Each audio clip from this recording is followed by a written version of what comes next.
LiberalViewer presents. So with Arizona's anti-immigrant law, sometimes called SB 1070 or the Show Me Your Papers law, up for oral argument at the U.S. Supreme Court this month, I got invited as a representative of my local American Civil Liberties Union chapter to give the ACLU analysis of the law to students from the Amnesty International Club at Sacramento City College. I actually began my talk by playing the 3-minute YouTube video I made the week the Arizona law was passed, including a couple great Saturday Night Live clips you can see by clicking on the YouTube annotation link.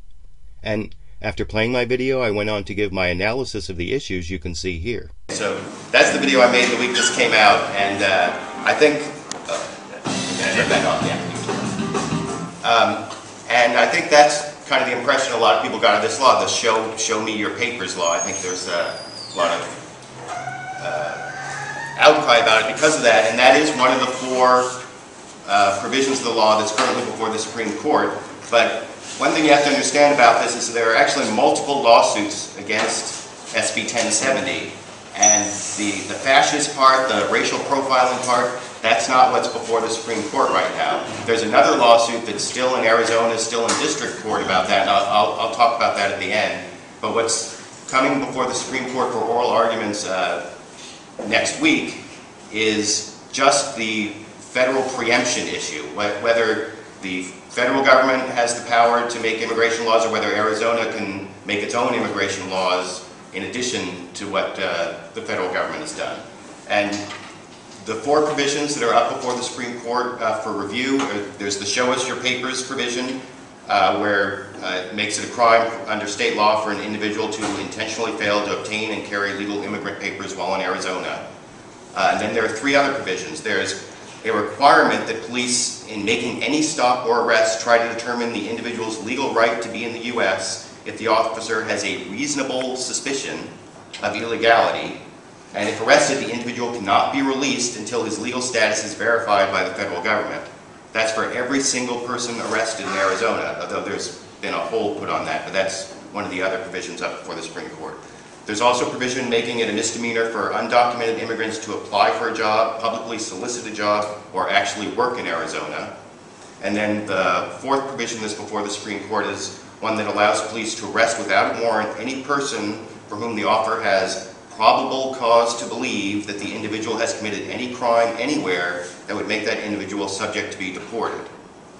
So those are the four provisions that are up before the Supreme Court, and the reason that the ACLU is arguing before the Supreme Court in an amicus brief that the law is unconstitutional is because the federal government has taken over the whole field of immigration by passing laws going back 100 years to the 70s and the 90s. There are all sorts of immigration laws, and they say exactly what it is that state and local law enforcement can do in the Immigration and Naturalization Act.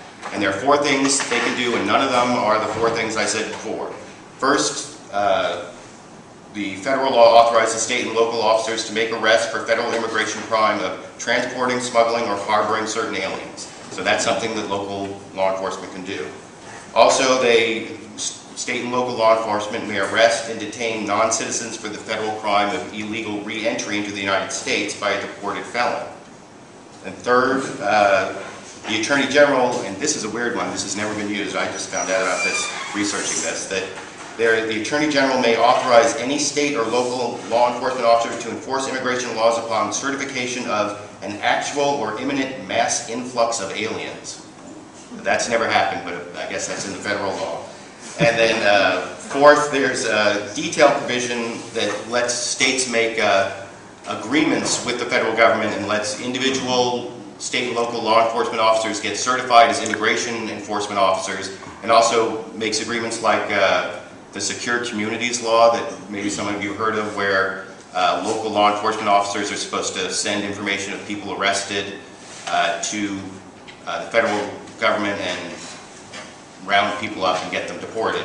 But that's something that the federal government makes an agreement, not like what they did in Arizona, where they just made their own law that's different from what the federal law allows them to do. So the reason that in the Supreme Court this is going to be found unconstitutional is because in the U.S. Constitution, that's where you have to start for constitutional issues, in Article 1, Section 8, it says the Congress has the power, quote, to establish a uniform rule of naturalization, unquote. And the word uniform is really important because the courts have ruled on that over the last couple hundred years, that it's very important that the laws the federal government makes on immigration are uniform, that they're not different laws in all 50 states. The Supreme Court's repeatedly recognized the special need for nationwide consistency in matters affecting foreign nationals and given explicit constitutional requirement of uniformity in immigration matters, recognizing the myriad problems that would result if each of the 50 states adopted its own rules for the treatment of non-citizens. And consistent with this need, the federal government possesses broad constitutional powers in determining what aliens should be admitted, the periods they remain, regulation of their conduct before naturalization, and the terms and conditions of their naturalization. And the manner and the execution of these powers belongs solely to the national government, according to several Supreme Court cases. Under the Constitution, the states are granted no such powers. States enjoy, this is all according to the Supreme Court previous cases, states enjoy no power to deny aliens entrance and abode, no power with respect to the classification of aliens. States can neither add to nor take away from the conditions lawfully imposed by Congress upon admission, naturalization, and residence of aliens in the United States. So the federal government's exclusive power includes not only the power over entry and admission, but also the power over the decisions whether and when to remove non-citizens, and relatedly, when to initiate immigration enforcement action against particular individuals. Just because the federal government isn't deporting everybody, that doesn't mean that it doesn't have a consistent series of laws, and in fact, it's U.S. government policy not to deport everybody. And the federal government has that power to decide who it wants to deport and who it doesn't want to deport, and the states can't make a different decision.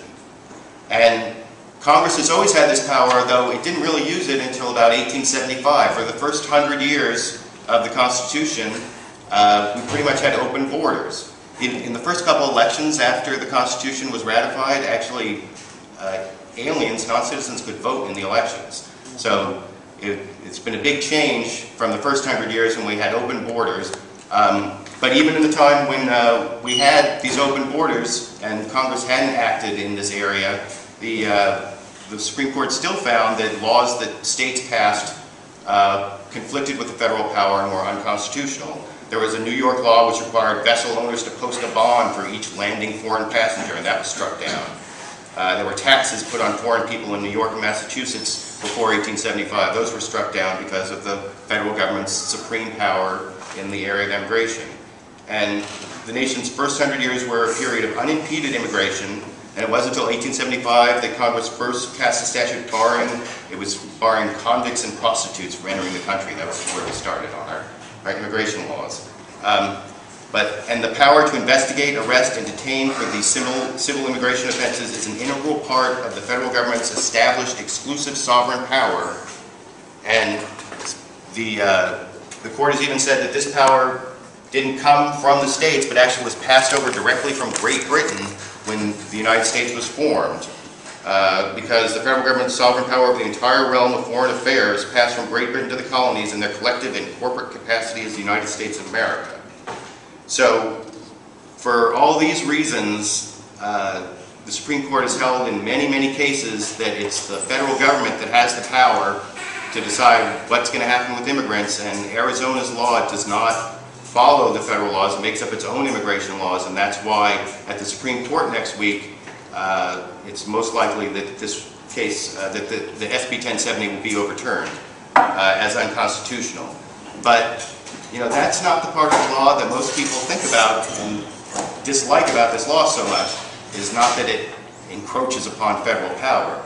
The part that people really dislike is the racial profiling part, the show us your papers part. And there's a whole other lawsuit that's going on in Arizona that the ACLU, along with the coalition of immigrant rights groups, is taking to trial, or right now they're in the injunction phase, but and it's on behalf of a whole bunch of residents who are going to be affected by this law. The case in the Supreme Court, that's President Obama, the Obama administration suing Arizona it's Arizona, and they won against Arizona in the lower courts, and now Arizona is suing the United States trying to get the law back, and that doesn't really talk about the people who are affected by this law, but the ACLU's lawsuit back in Arizona, it has people like Jim Shi, who's an elderly Arizona resident of Spanish and Chinese descent, and he's been stopped twice by local police and asked to produce his papers. Or Jesus Villa is an anthropology student at Arizona State and a resident of New Mexico, but he doesn't want to carry his passport with him at all times, and he's afraid of being arrested. There's Jose Vargas is a lawful permanent resident of the United States who regularly solicits work on street corners, and he thinks that SB 1070 is going to put him at risk of being arrested. And he's been arrested for trespassing once before, and the charges were dropped. Friendly House, which is the named plaintiff in the Arizona lawsuit, is a nonprofit that opposes SB 70 because it would have to divert scarce resources from its program to assist those affected by the law.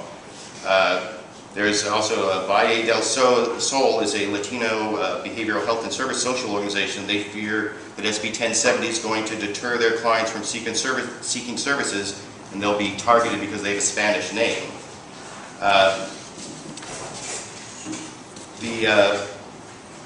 One thing I wanted to talk about the racial profiling is, having put these videos up on the internet, I get a lot of argument from people on the right, and they read me this one part of the law and say, SB 1070 doesn't cause racial profiling because it says, in the law, right in the law, it says, quote, a law enforcement official or agency of this state or county, city, town, or other political subdivision of the state may not consider race, color, or national origin in implementing the requirements of this subsection, except to the extent permitted by the United States or Arizona Constitution.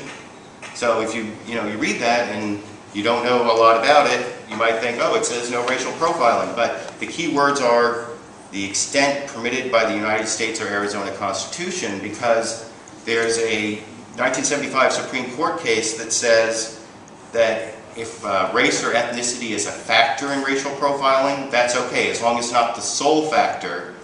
If it's one of other factors, then it's going to be okay. And the Arizona Supreme Court said Mexican ancestry alone, that is Hispanic appearance, is not enough to establish reasonable cause, but if the occupant's dress or hairstyle are associated with people currently living in Mexico, such characteristics may be sufficient. The driver's behavior. What does that mean? I know. The driver's behavior may be considered if the driving is erratic or the driver exhibits an obvious attempt to evade officers. The type or load of the vehicle may also create a reasonable suspicion. So I guess that's like the low rider. I don't know what that is. But see, that's the thing. It says in the law that they can't do racial profiling except to the extent permitted by the U.S. and Arizona Constitution, but the U.S. and Arizona Constitutions do allow racial profiling to a certain extent, as long as it's not a sole factor. And the SB 1070 also says that SB 1070 may actually require racial profiling because it says that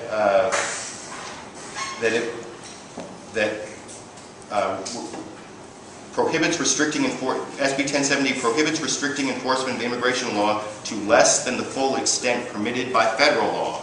So it says in Arizona they have to do as much racial profiling as federal law allows.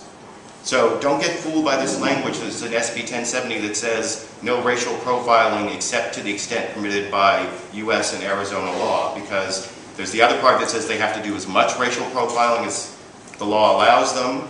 And the law does allow this racial profiling where it's just a factor, and the other factor could be something ridiculous, like load on the vehicle.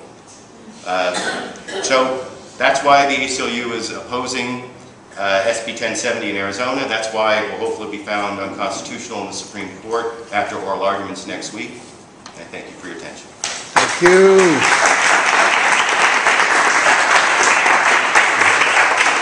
you. So what do you think? Will the U.S. Supreme Court strike down the major parts of Arizona's anti-immigrant law as an unconstitutional state infringement on the power of the U.S. Congress over immigration? And on the bigger question I asked in that video I made when the law was passed in April 2010, is a law that encourages police officers to use ethnicity as a factor to habitually stop people to ask for their papers an un-American law? YouTube, you decide.